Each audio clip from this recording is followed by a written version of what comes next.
টেনিদার গপ্প যদি, কবি সোমেন্দ্র ভৌমিক।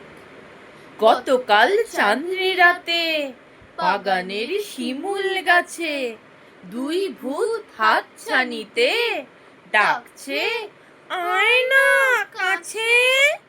আমি ঠিক তক্ষুনি তাই করে দিই হুকুম জারি, যাব না, তোমরা এসো, গাছে কি উঠতে পারি? তখুনি ভূত দুটো না হা হা বলল হেসে, বাবা সাহস দেখো, আমাদের সামনে এসে দাঁড়ালো, ভয় ডর নেই, ছেলেটা বড্ড চোখা। টেনিদার গপ্প জানি, শুনে যা দুষ্টু খোকা।